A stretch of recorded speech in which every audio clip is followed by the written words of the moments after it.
আজকে তোর একদিন কি আমার একদিন। বলেই এক মুঠো মরিচের গুঁড়া হাতে নিয়ে রোশনির মুখে চেপে ধরে ইমা বেগম। মরিচের গুঁড়া রোশনির চোখে মুখে লাগায় রোশনি আরো জোরে চিৎকার দিয়ে কান্নাকাটি করতে লাগলো। খালা, এবারের মতো আমাকে মাফ করে দিন, আমি আর কোনোদিন আপনার কথার অবাধ্য হব না খালা। কিন্তু ইমা বেগমের পাষাণ্ড মন হিংস্র থেকে আরো হিংস্রতর রূপ ধারণ করছে। ইমা বেগম বলল, বল এই ছেলেটিকে, আমি বাসায় না থাকলে এই ছেলেটিকে বাসায় নিয়ে এসে কি করিস বল।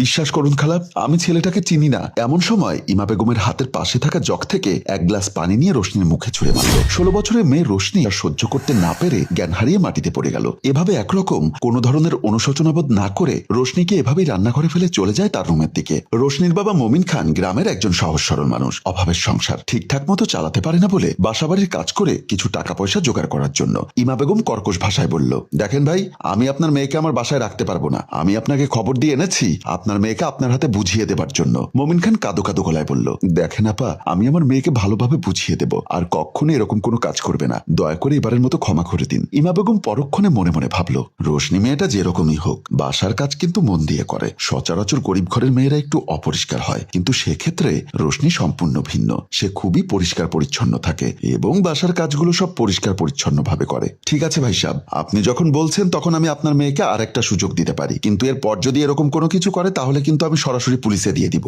না না আপা, আর কখনো এমন করবে না, আপনি নিশ্চিত থাকুন। ইমা বেগম আর কোনো কথা না বলে সোফা থেকে উঠে বেডরুমের দিকে চলে যায়। বেলকনিতে ইভা আর মুন্না দাঁড়িয়ে আছে। ইভা বলল, দেখো, প্রতিদিন এভাবে এত রিক্সা নিয়ে দেখা করার কি দরকার? তাছাড়া মা যদি জানতে পারে তাহলে কি হবে তুমি বুঝতে পারছো? তাহলে কি করব বলো? তোমাকে একদিন না দেখলে যে আমি থাকতে পারি না তা তো বুঝতে পেরেছি। তাছাড়া আমাদের প্রতিদিন তো দেখা হচ্ছেই। ইভার কথা শুনে মুন্না এবার হাতটি ধরে বলল, জানি আমাদের প্রতিদিন দেখা হচ্ছে, কিন্তু একটু সময় তোমাকে না দেখলে কেন যেন মনে হয় কতদিন ধরে তোমাকে দেখি না। মুন্নার কথা শুনে ইভা একটা মিষ্টি হাসি দিয়ে বলল, আচ্ছা তুমি এত সুন্দর করে কথা বলো কেন? তুমি এত সুন্দর করে কথা বলো বলেই তো আমি তোমাকে ছাড়া থাকতে পারি না। মুন্না ইভার নাক টেনে দিয়ে বলল, ঠিক আছে, আমাকে ছাড়া তোমার একটা সেকেন্ডও থাকতে হবে না। আজ অনেক হয়েছে, এখন মা আসার সময় হয়েছে। যাও, কাল আবার দেখা হবে। আচ্ছা, আর একটু সময় থাকি না প্লিজ? না, মা চলে আসবে এখন, প্লিজ তুমি যাও। তারপর মুন্না আর কোনো উপায়ন্তর না পেয়ে বাধ্য ছেলের মতো রুম থেকে বের হয়ে গেল। ইমা বেগম আর ইভা রাতের খাবার খাচ্ছে। রোশনি দাঁড়িয়ে দাঁড়িয়ে তাদের খাবার পরিবেশন করছে। এমন সময় ইমা বেগম বলল, বাসার কাজ কাম তো ঠিক মতো হচ্ছে না, সারাদিন করিস কি? রোশনি কোনো কথা বলল না, চুপচাপ দাঁড়িয়ে রইল। ইমা বেগম আবারও বলল, ঠিক মতো কাজ না করলে ঘাট ধাক্কা দিয়ে বাসা থেকে বের করে দিব, কথাটা মনে থাকে যেন। ইভা মায়ের ব্যবহারের উপর সবসময় বিরক্ত, কিন্তু কিছুই বলতে পারে না, কারণ ইমা বেগমের মুখের উপর কথা বললেই ইমা বেগমের মাথা আরো বেশি গরম হয়ে যায়। তখন কি করবে না করবে কোনো কিছুরই হুঁশ থাকে না। ইভা আর চোখে তার মায়ের এমন খিটখিটে চরিত্র দেখেও কিছু বলার সাহস পাচ্ছে না। আজ বাসায় কি সেদিনের ছেলেটা আবার এসেছিল? ইমা বেগমের মুখে এমন কথা শুনে ইভা চমকে ওঠে, কারণ এই বাসায় মুন্না ছাড়া আর কোনো ছেলে আসা যাওয়া করে না। ইভা আমতা আমতা করে বলল, সেদিনের ছেলেটা মানে? বাসার কোনো কিছুর তো খোঁজ খবর রাখিস না, তাই তোকে বলে কোনো লাভ নেই। খালা, বিশ্বাস করেন এ বাসায় কোনো পুরুষ মানুষ আসে না। ইমা বেগম তীক্ষ্ণ কণ্ঠে বলল, আর যদি আসে তার পরিণতি কি হবে তা তো বুঝতেই পারছিস। ইমা বেগমের কথার উত্তরে রোশনি কোনো কথা না বলে চুপচাপ মাথা নিচু করে দাঁড়িয়ে রইল। ইভা আর মুন্না একটা রেস্টুরেন্টে বসে আছে। ইভাকে চুপচাপ বসে থাকতে দেখে মুন্না বলল, কি হলো ইভা, তোমার কি মন খারাপ? ইভা মাথা নাড়িয়ে বলল, না। তাহলে এত চুপচাপ বসে আছো যে, কোনো সমস্যা হয়েছে কি? মুন্না, তুমি যে আমাদের বাসায় যাও আমার মনে হয় মা জেনে গেছে। মুন্না একটা হাসি দিয়ে বলল, তোমার কি মাথা খারাপ হয়েছে? তোমার মা জানবে কি করে? উনি যেদিন বাসায় থাকেন আমি তো সেদিনই তোমাদের বাসায় যাই, তাহলে জানবেন কি করে? আমিও তো সেটাই ভাবছি। তাছাড়া আমাদের বাসার কাজের মেয়েটাই তো বলতে পারবে না যে তুমি আমাদের বাসায় যাও, তাহলে মা কি করে বুঝতে পারছে? তুমিও অহেতুক চিন্তা করছো। এখন চিন্তা করার টাইম নেই, তাড়াতাড়ি কফিটা শেষ করো। তোমাকে নিয়ে আজকে অনেক দূর ঘুরতে যাব। কোথায় যাবে তা তো বলা যাবে না। মুন্না ইভাকে অনেক পছন্দ করে। তারা প্রায় আজ 5 বছর ধরে রিলেশন করছে। একজন আরেকজনকে চোখ বন্ধ করে বিশ্বাস করে। ইভার মনটা খারাপ, তাই আর মুন্নাকে লং ড্রাইভে যেতে বারণ করেনি। মুন্নার কথাতে ইভা রাজি হয়ে যায়। তারপর তারা রেস্টুরেন্ট থেকে লং ড্রাইভের উদ্দেশ্যে পা বাড়ালো। ইমা বেগম ইভার বেলকনিতে গিয়ে দেখতে পেল সিগারেটের খোসা পড়ে আছে। দেখা মাত্রই ইমা বেগমের মাথা গরম হয়ে গেল। কি করবে কিছুই বুঝতে পারছে না। ইমা বেগম রাগে ক্ষোভে ইভার রুমের বেলকনি থেকে রোশনি রোশনি বলে বেরিয়ে আসে। রোশনি রান্নাঘরে থালা বাসন পরিষ্কার করছে। ইমা বেগম রান্নাঘরে প্রবেশ করে রোশনির চুলের মুঠি ধরে বলে, হারামজাদি, তোকে কতদিন বলেছি আমার বাসায় কোনো নষ্টামি চলবে না, আর তুই আমরা বাসায় না থাকলে ছেলে নিয়ে এসে মজা করিস। রোশনি বলল, কি বলছেন খালা?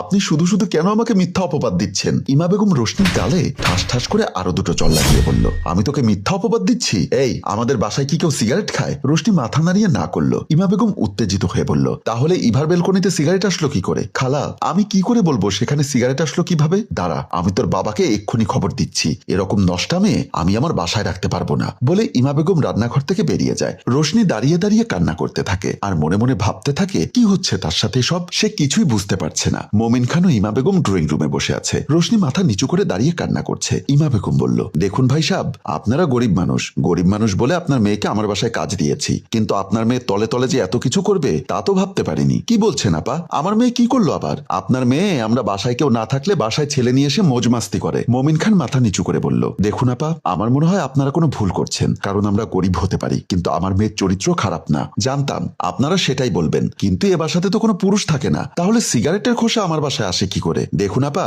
এ বাসায় শুধু আমার মেয়ে একা থাকে না, বাসায় তো আপনারও একটা মেয়ে আছে, এদিকে একটু লক্ষ্য রেখেছেন? মোমিন খানের মুখে এমন কথা শুনে ইমা বেগম বলল, ছোট লোক, আপনি একটা আস্ত ছোট লোক। যান, আপনার মেয়েকে নিয়ে এক্ষুনি আমার বাসা থেকে বের হয়ে যান। দেখেন আপা, বাড়িতে কোনো কিছু হলে শুধু আমার মেয়েকেই দোষেন, সবকিছু আমার মেয়ে করে, আপনার মেয়ে কি কিছু করতে পারে না? মোমিন খানের মুখে এমন কথা শুনে ইমা বেগম খুবই রেগে গিয়ে বলল, যান, এক্ষুনি আমার বাসা থেকে বের হয়ে যান। আপনাদের মতো ছোট লোকদের সাথে কথা বলতে আমার ঘেন্না লাগে। ইমা বেগমের মুখে এমন কথা শুনে সোফা থেকে দাঁড়িয়ে রোশনিকে বলল, চল মা, প্রয়োজনে আমরা না খেয়ে মরবো, তবু আর এখানে তোকে কাজ করতে দেব না। বলে রোশনিকে নিয়ে মোমিন খান রুম থেকে বের হয়ে গেল। ইভা আর মুন্না একটি হোটেল রুমে বসে আছে। মুন্না বলল, কি হলো, বসে আছো কেন?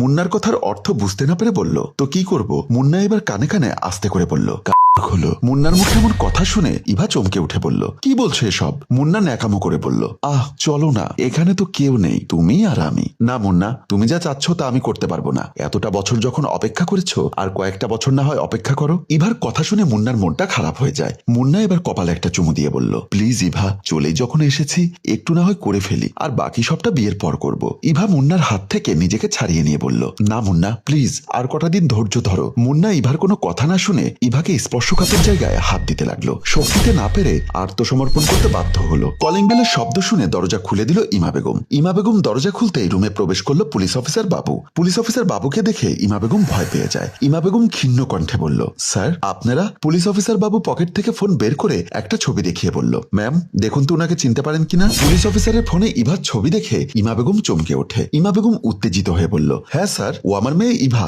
আমার মেয়ের কি হয়েছে স্যার? কোনো সমস্যা হয়েছে কি? পুলিশ অফিসার বাবু বলল, দেখুন ম্যাম, উত্তেজিত হবেন না, আমরা ওনার মরদেহ পেয়েছি। বাবুর মুখে এমন কথা শুনে ইমা বেগম চিৎকার দিয়ে বলেন, কি বলেন স্যার? আমার মেয়ে সর্বনাশ কে করেছে স্যার? আমরা ধারণা করছি ওনাকে পর হত্যা করা হয়েছে। আজ সকালে একটা ছেলের সাথে আবাসিক হোটেলে ওঠে আপনার মেয়ে। দুপুরের দিকে ছেলেটাকে বাইরে যেতে দেখা গিয়েছে। সন্ধ্যার দিকে হোটেল বয় যখন দরজায় নক দেয়, ভেতর থেকে কোনো সারা শব্দ না আসায় দরজা ভেঙে ভেতরে প্রবেশ করে দেখতে পায় আপনার মেয়ে মরে পড়ে আছে। পুলিশ অফিসার বাবু আবারও বলল, দেখুন ম্যাম, আজকের এই পরিস্থিতির জন্য দায় কিন্তু আপনি নিজেই। গার্ডিয়ান হিসাবে আপনার দায়িত্ব ছিল আপনার সন্তান কার সাথে মিশছে, কোথায় যাচ্ছে, কি করছে সেটার খেয়াল রাখা। সন্তানকে দিনে একবার তার নিজের মতো করে একটু সময় দেওয়া প্রত্যেকটা গার্ডিয়ানের উচিত। বাই দা ওয়ে, আপনার মেয়ের লাশ পোস্টমর্টমের জন্য মর্গে পাঠানো হয়েছে। বলেই পুলিশ অফিসার বাবু রুম থেকে বের হয়ে যায়। ইমা বেগম মেয়ের কথা শুনে নির্বাক দৃষ্টিতে দাঁড়িয়ে রয়েছে। ইমা বেগমের সব প্রশ্নের উত্তর মুহূর্তের মধ্যেই তার সামনে স্পষ্ট হয়ে উঠল। আর আফসোস করতে লাগলো, সেদিন যদি কাজের মেয়ের দিকে নজর না দিয়ে নিজের মেয়ের দিকে একটু নজর দিতাম, তাহলে আজ এই দিন দেখতে হতো না। সম্মানিত ভিউয়ার্স, আশা করি আমাদের গল্পটি আপনাদের ভালো লেগেছে।